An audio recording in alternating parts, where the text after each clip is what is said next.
வானொலியில் நீங்கள் கேட்டு மகிழ்ந்த தென்கட்சி கோ சுவாமிநாதன் ஐயா அவர்களின் இன்று ஒரு தகவல். ஒரு கடைக்கு போனேன்.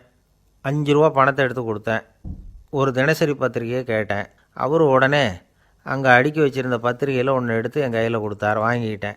மீதி பணத்தை எடுத்தார். அதையும் என் கையில் கொடுக்கணும்ல, கொடுக்கல. எதிரில் இருந்த பலகையில் வச்சு எடுத்துக்க சொன்னார். எப்பவும் அவர் அப்படி தான் பண்ணுவார். நானும் எடுத்துக்கிட்டு வந்துடுவேன். இவர் ஏன் இப்படி பண்ணுறாருங்கிறது எனக்கு ரொம்ப நாளாக ஒரு சந்தேகம். ஒரு நாள் அவர்கிட்டயே இதை கேட்டுவிட்டேன். ஏங்க, நீங்கள் உங்கள் கடைக்கு வந்து பொருள்கள் வாங்குறவங்களுக்கு நீங்கள் பாக்கி சில்லறையை கொடுக்குறப்போ பலகையில் வச்சு விட்றீங்க, கையில் கொடுக்க மாட்டேங்கிறீங்களே, ஏன் அப்படின்னு கேட்டேன். காசை கையில் கொடுத்தா நம்மக்கிட்ட இருக்கிற லட்சுமி போயிடுவா சார் அப்படின்னார். அதாவது பணம் செலவாயிடும் அப்படின்னு அர்த்தமா. இன்னொரு நண்பர், அவர் ஒரு நாள் வழக்கத்துக்கு மாறாக ரொம்ப சோகமாக உட்காந்துருக்கிறார்.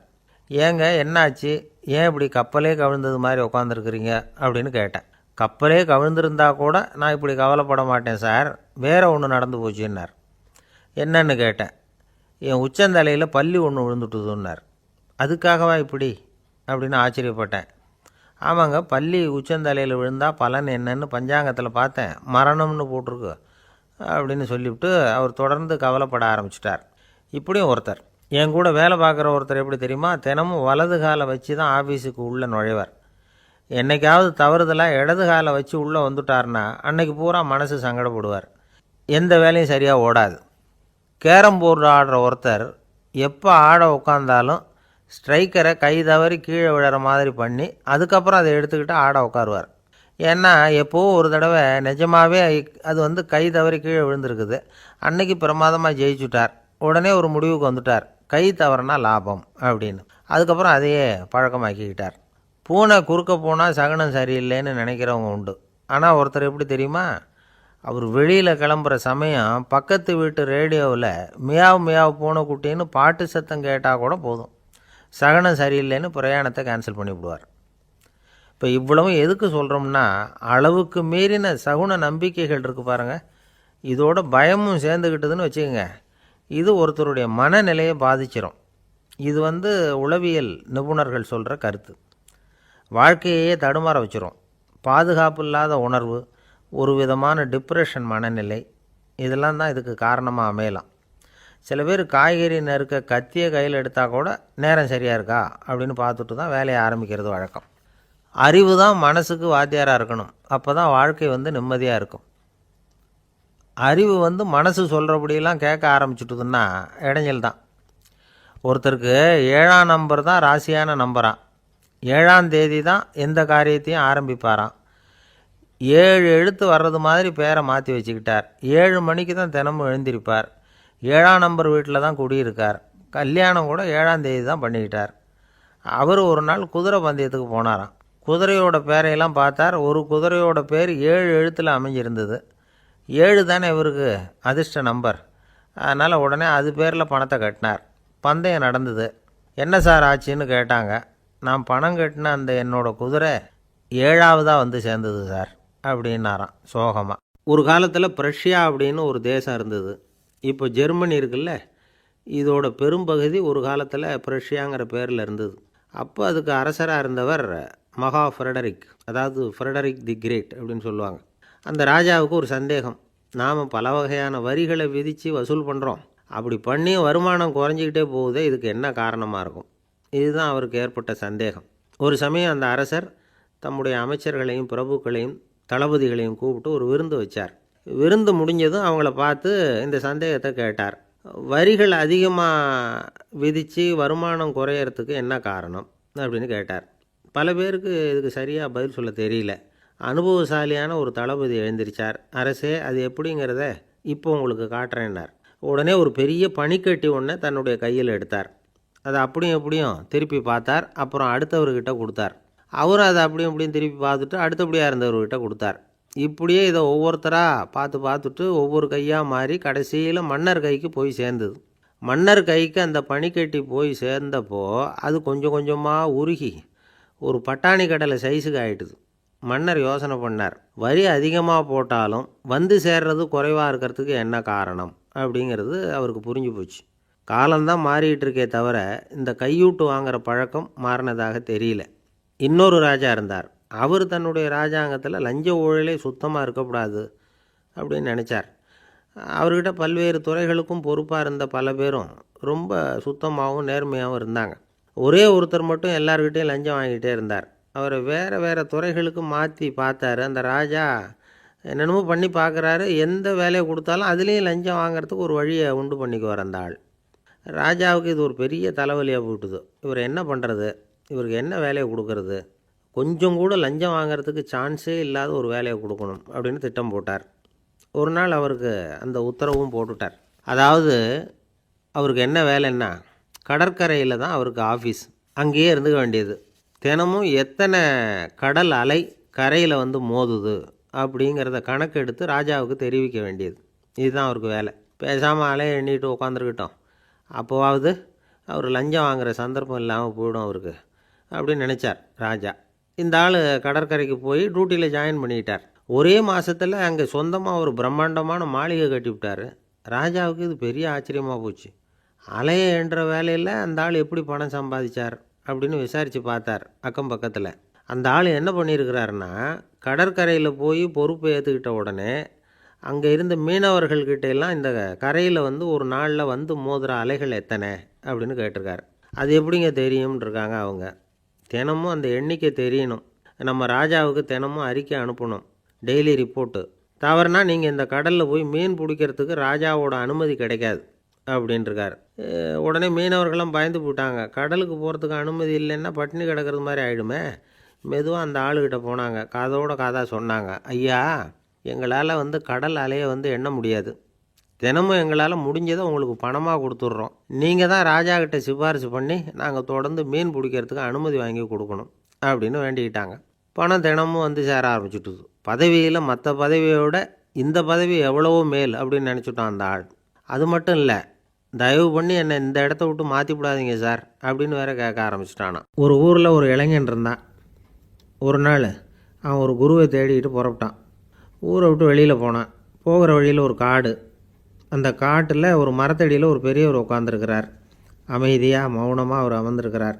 இந்த பெரியவரை விசாரிக்கலாம், குருவை தேடி கண்டுபிடிக்கிறதுக்கு இவர் ஏதாவது ஒரு வழி சொல்லி கொடுப்பார் அப்படின்னு நினச்சிக்கிட்டு அவரை நெருங்கினான்.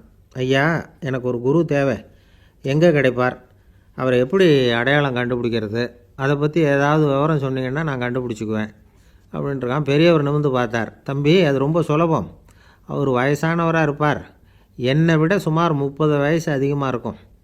அவர் ஒரு மரத்தடியில் தான் உட்காந்துருப்பார் அப்படின்ட்டுருக்கான். சரிங்க பெரியவரே, அது என்ன மாதிரியான மரம், எப்படி இருக்கும் அப்படின்னு கேட்டிருக்கான். பெரியவர் அந்த விவரங்களையும் சொல்லியிருக்கிறாரு. அது மட்டும் இல்லை, சந்திக்கிற நாள், நேரம், வினாடி முதற்கொண்டு எல்லா விவரங்களையும் துல்லியமாக சொன்னாராம்.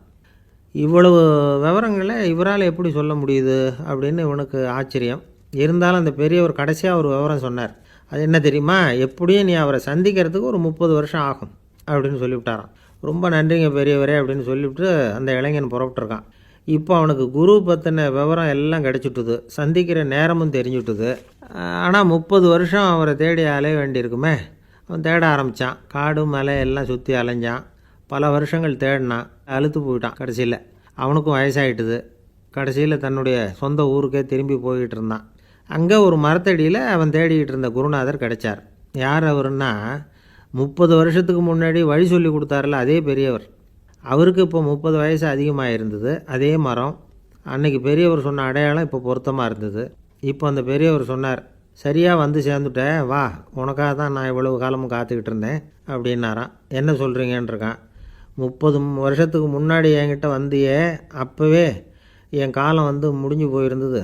அப்போவே என்ன உனக்கு அடையாளம் தெரியல, அதனால் இவ்வளவு காலம் உனக்காக காத்துட்ருக்கும்படி ஆகிட்டுது அப்படின்னாராம்.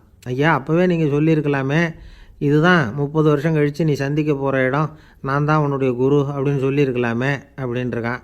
அந்த பெரியவர் சிரிச்சுக்கிட்டே இதுக்கு பதில் சொன்னாராம். நான் எவ்வளவோ விவரமாக தான் சொன்னேன், நீ சரியாக புரிஞ்சிக்கல. காரணம், அப்போது நீ போதுமான அளவுக்கு பக்குவம் பெற்றிருக்கவில்லை, அதனால் புரியும் சக்தி இல்லாமல் போயிட்டுது. அப்போது 30 ஆண்டு காலம் நீ அலைஞ்சி தெரிஞ்சிருக்கிற, அது காரணமாக இப்போ உனக்கு அந்த பக்குவம் வந்துட்டுது, அதனால தான் அடையாளம் காண முடிஞ்சுது, நானே உன்னுடைய குரு அப்படின்னாராம். இதிலேருந்து என்ன தெரியுதுன்னா, ஆன்மீகத்தில் மாணவனாக சேர்றதுக்கு கூட ஒரு பக்குவத்தன்மை தேவைப்படுது. ஒரு பெரிய ஞானி, அவர்கிட்ட சீடனாக இருக்க ஒருத்தன் வந்தான், எதிரில் நின்னான். ஞானி அவனை வெகு நேரம் உற்று பார்த்தார். அப்புறம் சொன்னார், சீடனாக இருக்கிறது ரொம்ப சிரமம்னார். நான் தயாராக இருக்கிறேன்னா.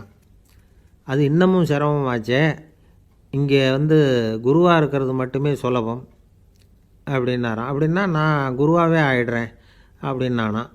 இது போலவே இந்த காலத்தில் கதை ஒன்று உண்டு. ஒரு பள்ளிக்கூடத்தில் வகுப்பு ஆசிரியர் மாணவனை திட்டிக்கிட்டு இருந்தார். டேய், நீ 100க்கு 10 மார்க்கு தான் வாங்கிக்கிட்டு இருக்க. இவ்வளவு மோசமாக நீ படித்தா கடைசியில் மாடு மேய்க்கிறது கூட லாய்க்கு இல்லாதவனா ஆகிடுவேன். அதுக்கப்புறம் என்ன செய்ய போகிற அப்படின்னாராம். பையன் தலையை சொரிஞ்சிக்கிட்டே சொன்னானா, சார் அப்படின்னா ஒன்று செய்கிறேன் அப்படின்னானா. இவர் கேட்டிருக்கார், என்ன செய்ய போகிறேன்னு. வேறு என்ன சார், உங்களை மாதிரி ஒரு ஆசிரியர் ஆகிடுறேன் அப்படின்னானா. காசியில் இருக்கிற கடவுள் காசி விஸ்வநாதர், அங்கே இருக்கிற தேவி காசி விசாலாட்சி. இவங்க 2 பேரும் ஒரு நாள் பேசிக்கிட்டு இருந்தப்போ கடவுள் சொன்னார், இந்த மனிதர்களை நாம் ரொம்பவும் நம்பிக்கையோடு தான் படைச்சிருக்கிறோம். இருந்தாலும் அவங்களுக்கு தான் நம்பிக்கை இல்லை, எதுலேயும் ஒரு உண்மையான நம்பிக்கை இல்லாமல் வாழ்ந்துக்கிட்டு இருக்கிறாங்க அப்படின்னார். என்ன அப்படி சொல்கிறீங்க? அதை பாருங்கள், எவ்வளவு பேர் காசியை தேடிட்டு கங்கையில் குளிச்சுக்கிட்டு இருக்கிறாங்க. அவங்களெலாம் நம்பிக்கை இல்லைன்னா இவ்வளவு தூரம் தேடிட்டு இங்கே குளிப்பாங்களா அப்படின்னு நாங்கள் தேவி. சரி, அதை சோதித்து பார்க்கலாம் அப்படின்னு 2 பேரும் முடிவு பண்ணிக்கிட்டாங்க. உடனே ஒரு திட்டம் போட்டாங்க. அது எப்படின்னா, நாம் 2 பேருமே பக்தர்கள் மாதிரி உருவத்தை மாற்றிக்கிட்டு கங்கை கரைக்கு போக வேண்டியது. நான் கங்கையில் இறங்கி குளிக்கிறேன். கொஞ்ச நேரத்தில் சுழலில் மாட்டிக்கிட்டது மாதிரி நடிக்கிறேன். நீ உடனே கரையிலேருந்து சத்தம் போடும், என்னோடய வீட்டுக்காரரை யாராவது காப்பாற்றுங்களேன்னு சத்தம் போடும். அதோடு இன்னொன்று சொல்லு, யாராவது ஒரு புண்ணிய ஆத்மா அவர்கிட்ட போய் அவருடைய முடியை பிடிச்சி இழுக்கணும். அப்படி ஒரு சாபம் இருக்குது எங்களுக்கு. புண்ணிய ஆத்மா, அதாவது எந்த பாவமும் செய்யாத இல்லாத ஒருத்தர் தான் அவரை காப்பாற்ற முடியும். அப்படிப்பட்டவங்க யாராவது வெள்ளத்தில் குதித்து என்னுடைய கணவரை காப்பாற்றுங்கோ அப்படின்னு நீ சத்தம் போடு, கூச்சல் போடு, என்ன நடக்குதுன்னு பார்க்கலாம் அப்படின்னார் கடவுள். சரின்னு சொல்லி 2 பேருமா சாதாரண பக்தர்கள் மாதிரி கங்கை கரைக்கு சேர்ந்தாங்க. அவர் இறங்கி குளித்தார். திட்டம் போட்டது மாதிரியே சுழலில் மாட்டிக்கிட்டது மாதிரி கத்துனார். கரையில் இருந்த அந்த அம்மா, ஐயோ என் கணவரை காப்பாற்றுங்களேன், யாராவது காப்பாற்றுங்களேன்னு கத்துனாங்க. பல பேர் ஓடி வந்தாங்க. உடனே இவங்க, பாவம் இல்லாத புண்ணிய ஆத்மா ஒருத்தரால் தான் என்னுடைய கணவர் காப்பாற்றப்படணுங்கிறது விதி, அப்படி ஒரு சாபம் இருக்குது, அதனால் புண்ணிய ஆத்மா யாராவது அவர்கிட்ட போய் அவர் முடியை பிடிச்சி தூக்குனா அவரை காப்பாற்றி கொள்ளலாம் அப்படின்னாங்க. இவங்க இப்படி சொன்னதும் எல்லோரும் திகைச்சு போய் நின்றுட்டாங்க. ஒவ்வொருத்தருக்கும் அவங்க செஞ்ச பாவம்லாம் ஒவ்வொன்றா ஞாபகத்துக்கு வர ஆரம்பிச்சுட்டுது. சரி, இதுக்கு நாம் லாயக்கு இல்லை அப்படின்னு சொல்லி ஒதுங்கி போக ஆரம்பிச்சிட்டாங்க எல்லாம். இந்த சமயத்தில் யாரோ ஒருத்தர் வேகமாக ஓடி வந்தார். ஆற்றுல குதித்தார். அவர்கிட்ட போனார், முடியை பிடிச்சார், தூக்குனார், அவரை காப்பாற்றி கரைக்கு கொண்டுட்டு வந்துட்டார். அப்படி காப்பாற்றின அந்த ஆளை இவங்க 2 பேரும் தனியாக கூப்பிட்டுக்கிட்டு ஒரு மண்டபத்துக்கு வந்துட்டாங்க. விசாரிக்கிறாங்க. நீ யாரப்பா அப்படின்னு கேட்குறாங்க. ஏதும் தெரியாத மாதிரி. நான் இந்த ஊர் அன்ன சத்திரத்தில் வேலை செய்கிற ஒரு சமையல்காரன் அப்படிங்கிறார். நீ கங்கையில் குளிக்கிறது உண்டான்னு கேட்டிருக்காங்க. நான் இந்த ஊர்லேயே தான் இருக்கிறேன், இருந்தாலும் தினமும் கங்கையில் குளிக்கிறது இல்லை, எப்போவாவது ஒரு நாள் அங்கே குளிப்பேன் அப்படின்னார். கங்கையில் மூழ்கி எழுந்திரிச்சா பாவம்லாம் தொலையும்னு சொல்கிறாங்க. அப்படி இருக்கிறப்போ அங்கே இன்றைக்கி கங்கையில் குளிச்சுக்கிட்டு இருக்கிறவங்கெல்லாம் தங்களை புண்ணிய ஆத்மாவாக நினைக்கல. கங்கையில் குளிக்காத நீ உன்னை புண்ணிய ஆத்மாவாக நினச்சி என்னை காப்பாற்ற வந்திருக்கிற, அது எப்படி அப்படின்னு கேட்டார். அதுக்கு அந்த ஆள் சொல்கிறான், கங்கையில் குதித்ததுக்கு அப்புறம் தானே உங்களை காப்பாற்ற போகிறோம். அப்படி குதிக்கும் பொழுது என்னுடைய பாவம்லாம் போயிருக்கும்ல, நான் புண்ணிய ஆத்மாவாக ஆயிருப்பேனே, அதனால தான் துணிஞ்சு உங்களை காப்பாற்றினேன் அப்படின்னா. கடவுளும் தேவியும் அவனுக்கு காட்சி கொடுத்தாங்களாம். இப்படி ஒரு கதை உண்டு. அதாவது கங்கையில் குளிச்சுக்கிட்டு இருக்கிறவங்களுக்கே தங்களுடைய பாவம் போகுங்கிற நம்பிக்கை பரிபூர்ணமாக இல்லை. குளிக்காத ஒருத்தனுக்கு அந்த நம்பிக்கை இருந்தது. அதனால் அவனால் கடவுளை பார்க்க முடிஞ்சது. கடவுளை நாமளும் பார்க்க முடியுமா முடியாதா அப்படிங்கிற குழப்பம்லாம் நமக்கு வேண்டியதில்லை. நம்பிக்கையோடு வாழணுங்கிற உண்மையை மட்டும் இந்த கதையிலேருந்து புரிஞ்சுக்கிட்டால் போதும். ஏன்னா இந்த கதையை கேட்டுட்டு ஒரு நண்பன் குதர்க்கமாக ஒரு கேள்வி கேட்டான். ஏன் சார், கங்கையில் குளித்தா பாவம் போயிடும்னு சொல்கிறீங்களே, நான் எனக்கு வேண்டாத ஒருத்தனை அழைச்சிட்டு போய் கங்கையிலேயே தள்ளி விட்டுட்டு அதுக்கப்புறம் அங்கேயே முழுக்க போட்டுட்டு நான் செஞ்ச பாவத்தை வந்து அதுலேயே கழுவி விட்டுட்டு மறுபடியும் உங்ககிட்ட வந்துடுறேன்னு வச்சுக்கோங்க. நீங்கள் என்னை வந்து புண்ணிய ஆத்மான்னு ஏற்றுக்குவீங்களா அப்படிங்கிறான். ஆள் கொஞ்சம் அசந்தான் நம்மளே அங்கே அழைச்சிட்டு போனாலும் போயிடுவான். எனக்கு இது மட்டும்தான் சார் தெரியும், இதை தவிர வேறு எதுவும் தெரியாது அப்படின்னு சொல்லிக்கிட்டே காலம் தள்ளுறவங்க ரொம்ப பேர். அவங்கெல்லாம் கஷ்டப்பட வேண்டியிருக்கும். ஒருத்தர் தன்னுடைய தொழிலில் ரொம்ப கெட்டிக்காரராக இருக்கலாம். அதுக்காக எப்பவும் அதே ஞாபகத்தில் இருந்துக்கிட்டு உலகியல் அறிவு இல்லாமல் இருந்துடக்கூடாது, அது ஆபத்து. இதுக்காக நம்ம தாத்தா பாட்டிலாம் ஒரு கதை சொல்லுவாங்களே, கேள்விப்பட்டிருக்கீங்களா? ஒரு சமயம் ஒரு 4 பேர் சேர்ந்து வெளியூருக்கு பிரயாணம் போனாங்களாம். அந்த 4 பேர் எப்படி தெரியுமா? ஒருத்தர் வந்து வேதாந்தி, இன்னொருத்தர் சங்கீத வித்வான், 3வது ஆள் வைத்தியர், 4வது ஆள் ஜோசியர். இவங்க 4 பேரும் நண்பர்கள். அதனால் சேர்ந்து புறப்பட்டாங்க. வழியில் ஒரு ஊரில் தங்கினாங்க. இருட்டி போச்சு. அதனால் இன்றைக்கி ராத்திரி இங்கேயே தங்கி இருந்துட்டு நாளைக்கு புறப்படலாம் அப்படின்னு தீர்மானம் பண்ணாங்க. சாப்பாட்டுக்கு என்ன பண்ணுறது? அங்கேயே கடத்தெருவுக்கு போய் சாமான்லாம் வாங்கியாந்து சமைச்சு சாப்பிட்லாம்னு முடிவு பண்ணாங்க. 4 பேர் இருக்கிறதுனால ஆளுக்கு ஒரு காரியமாக செய்யலாம் அப்படின்னு வேலையை பிரிச்சுக்கிட்டாங்க. வைத்தியர் வந்து கரிகாய் வாங்க போனார், வேதாந்தி வந்து எண்ணெய் வாங்க போனார், ஜோசியர் வந்து பலசரக்கு வாங்க போனார், சங்கீத வித்வானுக்கு சமைக்கிற வேலை. எல்லாம் சரி, ஆனால் நடந்தது என்ன தெரியுமா? கடைத்தெருவுக்கு காய்கறி வாங்க போனார்ல வைத்தியர், அங்கே போய் மார்க்கெட்டில் பார்த்தார். ஒவ்வொரு கறிகாயாக எடுத்து பார்த்தார். இது பித்தம், உடம்புக்கு ஒத்துக்காது, இது வாயு, உடம்புக்கு ஒத்துக்காது அப்படின்னு ஒவ்வொன்றா தள்ளினார். கடைசியில் ஒன்றுமே தேரல, வெறுங்கையோடு திரும்பி வந்துக்கிட்டு இருக்கிறார். எண்ணெய் வாங்க போனார் வேதாந்தி, அவர் ஒரு தொன்னையில் எண்ணெயை வாங்கினார். பேசாமல் அதை எடுத்துகிட்டு வர வேண்டியது தானே, முடியல. அவருடைய வேதாந்த மூளை சிந்திக்க ஆரம்பிச்சுட்டுது. இந்த தொன்னைக்கு எண்ணெய் ஆதாரமா அல்லது எண்ணெய்க்கு தொன்னை ஆதாரமா அப்படிங்கிற ஆராய்ச்சியில் இறங்கினார். என்னாச்சு தெரியுமா? அப்படி கவுத்து பார்த்தார். வாங்கின எண்ணெய் பூராவையும் வழியில் கொட்டிவிட்டு வெறும் தொன்னையோடு வந்து சேர்ந்தார். பலசரக்கு வாங்க போனார் ஜோசியர், அவர் ஒரு வழியில் பார்த்தார். வழியில் வந்தவங்களெல்லாம் அங்கங்கே ஒரு மரத்தடியில் உட்கார வச்சு அவங்களுக்கெல்லாம் ஆர்வம் சொல்ல ஆரம்பிச்சிட்டார். அப்படி ஒவ்வொருத்தராக சொல்லி முடிச்சுட்டு கடத்தருக்கு போய் சேர்ந்தார். இவர் அங்கே போய் சேர்றதுக்குள்ளே ரொம்ப நேரம் ஆகிட்டுது. கடையெல்லாம் பூட்டிவிட்டு போயிட்டாங்க. என்ன செய்கிறது? அவரும் வெறுங்கையோடு திரும்பி வந்து சேர்ந்தார். சரி, இவங்க கதை தான் இப்படி ஆச்சு. அங்கே சமைக்கிறதுக்காக உட்காந்துருந்தார் சங்கீத வித்வான், அவர் கதை என்னாச்சு தெரியுமா? அங்கே அவர் அடுப்பை பற்ற வச்சு ஒலையை கொதிக்க வச்சார். அதாவது ஒரு பானையில் தண்ணியை ஊற்றி அடுப்பில் வச்சார். அது கொதிக்க ஆரம்பிச்சிது. தண்ணி கொதிக்கிற சத்தம் இருக்குதுல்ல, அது இவருக்கு தாளம் போடுறது மாதிரி இருந்தது. ஒரே குஷி, பாட ஆரம்பிச்சிட்டார். பாடிக்கிட்டே உற்சாகமாக கையில் இருந்த கரண்டியால் அந்த பானையில் தட்டினார், தாளம் போடுறதா நினச்சிக்கிட்டு. அவ்வளவுதான், பானை பட்டுன்னு உடஞ்சி போச்சு. தலையில் கையை வச்சுக்கிட்டு அவரும் உட்காந்துட்டார். எந்த தொழில் தெரிஞ்சாலும் சரி, அதை புத்திசாலித்தனமாக பயன்படுத்த தெரியலன்னா ஆபத்து தான். அதுக்காக தான் இந்த கதை. ஒரு பஸ்ஸு டிரைவர் ரொம்ப கெட்டிக்காரர். பஸ்ஸை ரொம்ப திறமையாக ஆபத்து இல்லாமல் ஓட்டினதுக்காக பரிசுலாம் வாங்கினவர். அவரே ஒரு படகு ஓட்டுறதுக்காக அழைச்சிட்டு போயிருக்கிறாங்க, மோட்டார் படகு. அதையும் ரொம்ப திறமையாக தான் ஓட்டிகிட்டு போயிருக்கிறாரு. நடுக்கடலில் போனதும் படகு நின்று போச்சு. மோட்டாரில் ஏதோ கோளாறு. என்ன செய்யலாம் அப்படின்னு அந்த டிரைவரை கேட்டிருக்கிறாங்க படகுல இருந்தவங்கெல்லாம். அப்போ அவர் சொன்னாராம், கவலைப்படாதீங்க, ஒன்றும் பிரச்சனை இல்லை, எல்லோரும் கொஞ்சம் கீழே இறங்கி பின்னாடி தள்ளுங்க, மோட்டார் ஸ்டார்ட் ஆகிடும் அப்படின்னாராம். இமயமலை அடிவாரத்தில் ஒரு மடம். அங்கே ஒரு சன்னியாசி இருந்தார். அவர்கிட்ட ஒருத்தர் வந்தார். சுவாமி, ஆசையை உதற நினைக்கிறேன், முடியல, ஒட்டிக்கிட்டே வருது அப்படின்னாராம். இப்படி உட்கார, ஒரு கதை சொல்கிறேன் அப்படின்னு சொல்லி அவர் சொல்ல ஆரம்பித்தாராம். அவர் சொன்ன கதை என்னென்னா, ஒரு ஊரில் ஒரு ஆள் இருந்தான். அவன் பேர் குப்புசாமி. அவன்கிட்ட எப்பவும் ஒரு பழைய தொப்பி இருக்கும், விடவே மாட்டான். அதனால் அவனை எல்லோரும் தொப்பி சாமி அப்படின்னு தான் கூப்பிடுறது வழக்கம். ஒரு புது தொப்பி வாங்கிக்கப்படாதாப்பா அப்படின்னு நண்பர்கள்லாம் சொல்லி பார்த்தாங்க. பணத்துக்கு எங்கே போவேன் அப்படின்னு விட்டானான். பணம் வச்சுருக்கான், செலவு பண்ண மனசு வரல, மகா கஞ்சன். பழைய பாட்டில்கள்லாம் வாங்கி விற்றுக்கிட்டு இருந்தான். அப்படி ஒரு தடவை பழைய கண்ணாடி சாமான்களை ஏலத்தில் எடுத்தப்போ அதில் ஒரு அருமையான சென்ட்டு பாட்டில் கிடச்சிது. உடனே ஒரு ஐடியா பண்ணான். அந்த சென்ட்டை வந்து சின்ன சின்ன பாட்டில்களில் அடைச்சி ஜன்னல் ஓரமாக அடுக்கி வச்சுட்டான். அதை விற்றா நிறைய பணம் கிடைக்குமே, அதனால்.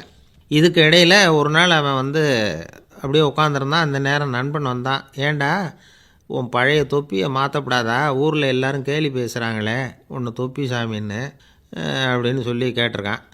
இந்த சென்ட்டு பாட்டில் விற்றதும் பணம் வரும், அதுக்கப்புறம் பார்க்கலாம் அப்படின்னு நானா இவன். சரி வா நீச்சல் குளத்துக்கு போயிட்டு வருவோம் அப்படின்னு கூப்பிட்ருக்கான் நண்பன். 2 பேரும் போனாங்க. அதே நேரம் அந்த ஊர் நீதிபதியும் அங்கே குளிக்க வந்தாராம். அவர்கிட்ட இருந்தது விலை வசந்த ஒரு புது தொப்பி. அதை அங்கே இருந்த ஸ்டாண்டில் மாட்டிவிட்டு குளிக்க போனார். இதுக்கிடையில் குப்புசாமி குளிச்சுட்டு வந்தான். அவனுடைய பழைய தொப்பியை காணலை. அந்த புது தொப்பியை பார்த்தா இது நண்பனுடைய வேலை தான் அப்படிங்கிறதாக புரிஞ்சுக்கிட்டு அதை எடுத்து மாட்டிகிட்டு வந்துட்டான். நீதிபதி குளிச்சுட்டு வந்து பார்க்குறாரு, தொப்பியை காணும். போலீஸில் புகார் கொடுத்தார். அவங்க வந்து தேடினாங்க. ஒரு மூலையில் பழைய தொப்பி கிடச்சிது. அடடா இது நம்ம குப்புசாமியோட தொப்பி இல்லையா அப்படின்னு நானா ஒருத்தன். உடனே அவன் வீட்டுக்கு தேடிட்டு போயிருக்காங்க. அங்கே போய் பார்த்தா புது தொப்பி அங்கே இருக்குது. உடனே அவனுக்கு 1000 ரூபா அபராதம் போட்டாங்களாம். அவன் பணத்தை கட்டிவிட்டு ரொம்ப எரிச்சலோடு வீட்டுக்கு வந்தான். பழைய தொப்பி கண்ணில் பட்டுது. மறுபடியும் உன்னால் தானே எனக்கு 1000 ரூபா நஷ்டம் அப்படின்னு சொல்லி அதை எடுத்துக்கிட்டு அப்படி போயிருக்கான். அந்த ஊர் குளத்தில் வீசி எரிஞ்சிட்டு வந்துட்டான். அது மீன் பிடிக்கிற ஒருத்தன் கையில் சிக்கிச்சு. அவன் வர்ற வழியில் அதை எடுத்து வேகமாக வீசி எறிஞ்சான். அது நேராக குப்புசாமி வீட்டு ஜன்னல் வழியாக உள்ளே வந்து இந்த சென்ட்டு பாட்டில்கள் மேலே விழுந்து எல்லாம் உடஞ்சி நொறுங்கி போச்சு. குப்புசாமி பார்த்தான். தோட்டத்தில் ஆழமாக ஒரு குழியை வெட்டினான். அந்த தொப்பியை போட்டான், மூடிவிட்டான். இதை அடுத்த வீட்டுக்காரன் பார்த்தான். ஏதோ புதையல் தான் வச்சுருக்கான் போல இருக்குன்னு நினச்சான். போலீஸில் போய் புகார் கொடுத்துட்டான். மறுபடியும் போலீஸ் குழியை தோண்டினாங்க. பழைய தொப்பி மறுபடியும் வெளியில் வந்தது. எல்லோரும் சிரிக்கிறாங்க. அன்னைக்கு ராத்திரியே அந்த தொப்பியை எடுத்துக்கிட்டு நேராக புறப்பட்டான். ஒரு கல்லில் அதை சேர்த்து கட்டி குடிநீர் தொட்டி இருக்கும்ல அதில் போட்டுட்டு வந்துட்டான். இனிமேல் என்ன பண்ணும் பார்ப்போன்னு. ஒரு நாள் திடீர்னு குழாயெல்லாம் அடைப்பட்டு போச்சு. மாநகராட்சி அலுவலர்கள் வந்து என்னன்னு பார்த்தா அந்த பழைய தொப்பி குழாயை அடைச்சிக்கிட்டு இருக்குது. இது குப்புசாமியோட தொப்பிங்கிறது தான் எல்லாருக்கும் தெரியுமே. உடனே குடிநீரை வந்து பாழாக்கணத்துக்காக குப்புசாமிக்கு கோர்ட்டு 2500 ரூபா அபராதம் போட்டுவிட்டுது. அதையும் கட்டிவிட்டு வெளில வந்தான். கடைசியாக முடிவு பண்ணான். ஒரு நெருப்பு குச்சியை கிழிச்சான். தொப்பியை கொளுத்தினான். எரிஞ்சுது. எடுத்து வெளில எரிஞ்சான். கொஞ்ச நேரத்தில் தீ அணைப்பு படம் வந்துட்டுது. ஆமாம், இவன் எடுத்து எரிஞ்சது வெளியில் விழுந்து வீட்டு கூரையே பற்றிக்கிட்டு எரிய ஆரம்பிச்சுட்டுது.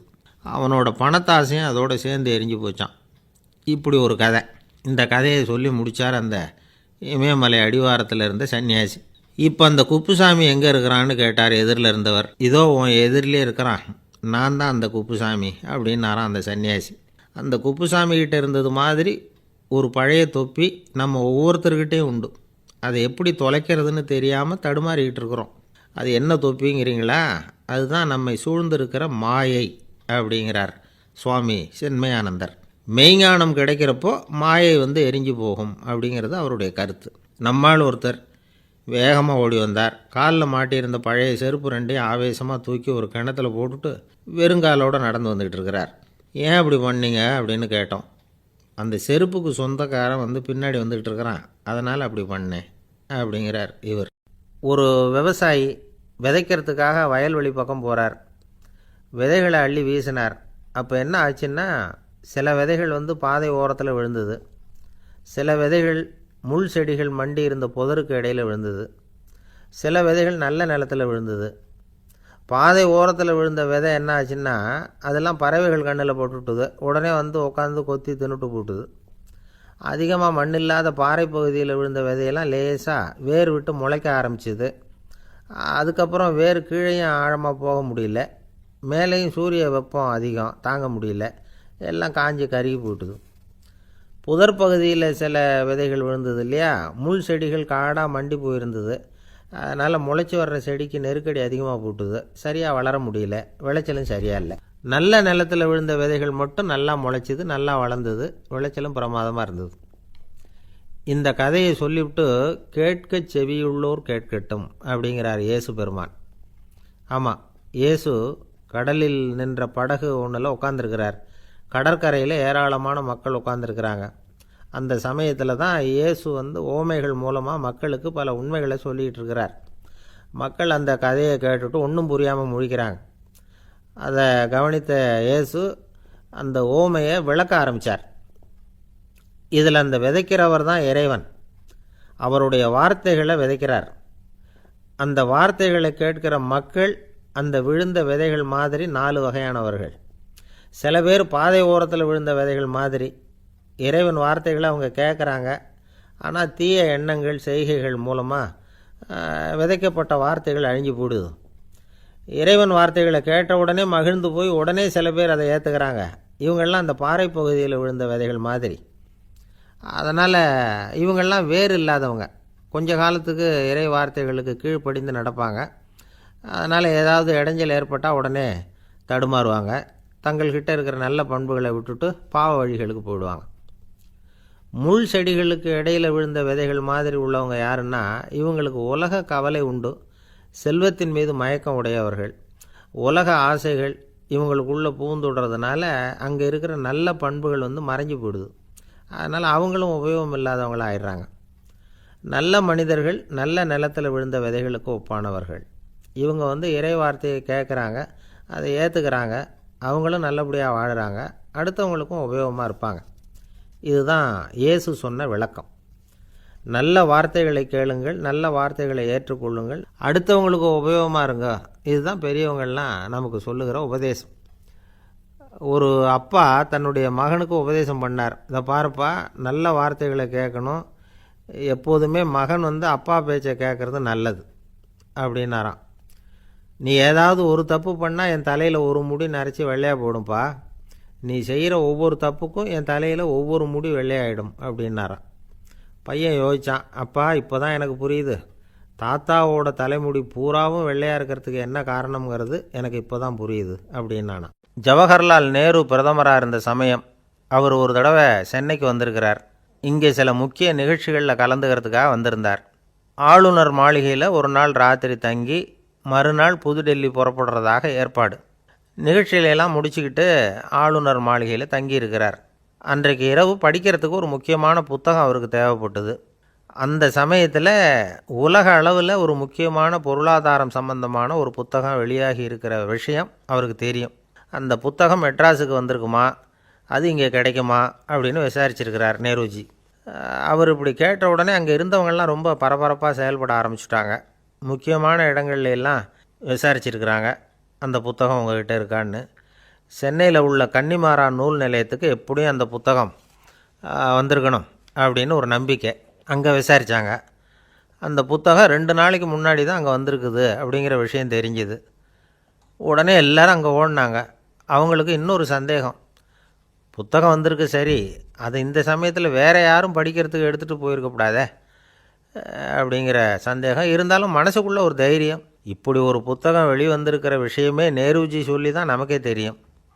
அதுவும் இல்லாமல் உலக பொருளாதாரம் சம்பந்தமான ஏதோ ஒரு புத்தகம் அது. அதை போய் இந்த நேரத்தில் அவ்வளவு ஆர்வமாக யார் எடுத்துகிட்டு போயிட போகிறாங்க அப்படிங்கிற தைரியம். இந்த தைரியத்தோடு அந்த நூல் நிலையத்துக்கு ஓடினாங்க. புத்தகத்தை தேடினா அது கிடைக்கல, யாரோ எடுத்துகிட்டு போயிருக்கிறாங்க. நேருவுக்கு மட்டுமே தெரிஞ்சிருந்த அந்த புத்தகம் பற்றின விஷயம் சென்னையில் வேற ஒருத்தருக்கும் தெரிஞ்சிருக்குது. உடனே எல்லோரும் பரபரப்பாக அதுக்குன்னு இருக்கிற ரிஜிஸ்டர் இருக்குல்ல, பதிவேடு, அதை புரட்டி பார்க்குறாங்க, யார் எடுத்துகிட்டு போகிறாங்கன்னு தெரிஞ்சுக்கிறதுக்காக. எடுத்துகிட்டு போனவங்க அதில் கையெழுத்து போட்டிருப்பாங்கல்ல, அதை பார்த்து யாருன்னு தெரிஞ்சுக்கலாம் அப்படிங்கிறதுக்காக தான் அதை புரட்டுறாங்க.